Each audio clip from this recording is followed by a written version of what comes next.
All right, let's talk about that little piece of plastic in your wallet. It's more than just a way to pay, you know? It's really a financial philosophy. Today, we're diving into the big showdown, debit versus credit.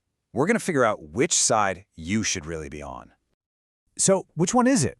It seems like a pretty simple question, right? But the answer tells you a ton about your spending habits, your money goals, and really your financial personality. By the time we're done here, you're going to have a super clear idea of which tool is right for you. So here's our game plan. First, we're going to nail down the one huge difference that changes everything. Then, we'll look at how each card can actually build up your financial power. After that, we'll get into the serious stuff, the risks. And finally, we'll help you make your own personal call. Okay, let's get right to the heart of it. This is the most important thing to understand. Every single thing we're about to talk about, the rewards, the risks, all of it, it all comes back to this one simple, powerful idea. Here it is, plain and simple. When you swipe a debit card, you're spending your own cash. The money's gone from your checking account, like instantly. But with a credit card, you're spending the bank's money. It's basically a short-term loan that you've got to pay back. It's your money versus their money. And why is that so important? Well, because a debit card has a built-in stop sign. If the money's not there, you can't spend it, period. A credit card, on the other hand, just blows right past that stop sign. And while that's convenient, it's also a massive danger, making it way too easy to spend money you don't actually have. So how does this one big difference actually help you build financial muscle? Because believe it or not, both of these cards have some pretty unique superpowers. You just have to know how to use them.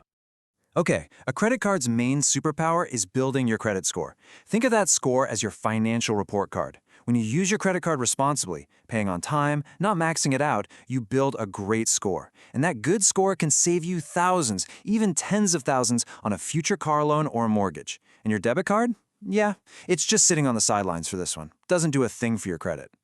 And then you've got rewards. And honestly, this isn't even a fair fight. Credit cards can give you hundreds, sometimes thousands of dollars a year in cash back, points, and all kinds of perks. Debit card rewards? They're so rare, they might as well be a myth. But hey, don't count the debit card out just yet. Its biggest advantage is actually psychological. It forces you to budget in real time. Because when you buy that coffee, you feel the money leave your account right then and there. It keeps your spending grounded in reality in a way a credit card bill that comes weeks later just doesn't. Okay, we've talked about the good stuff. Now we need to get serious and talk about the risks involved, the protection versus the pitfalls. And this is where the differences get, well, they get really, really important. When it comes to someone stealing your card info, a credit card is like a suit of armor. There are strong federal laws to protect you, but here's the most important part.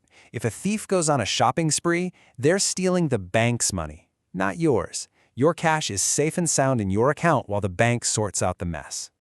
Now, compare that to what happens with a debit card. If a fraudster hits your debit card, your actual cash is gone from your checking account, instantly, and that can be a total nightmare. Your rent check could bounce, your bills could go unpaid, all while you're waiting for the bank to investigate and hopefully get your money back, which can take weeks. But the credit card's biggest strength, that ability to borrow, is also its greatest weakness. Just look at that number. That's a pretty typical interest rate. And if you don't pay your bill in full every single month, interest charges like this kick in, and you can get trapped in a debt spiral that is incredibly tough to get out of. And really, it all boils down to this. That convenience of a credit card has the potential to be a financial disaster.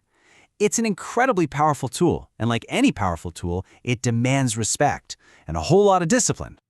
So, after hearing all that, what's the right move?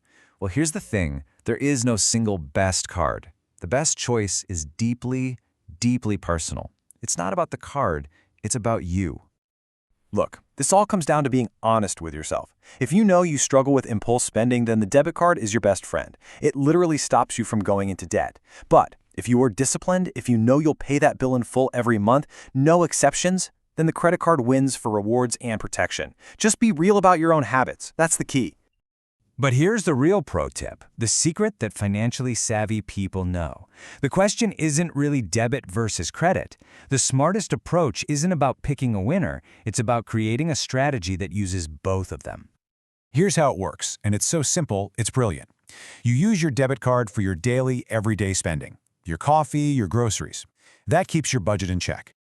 Then you pull out the credit card for specific things, like online shopping, booking flights, or big purchases where you really want those rewards and that fraud protection.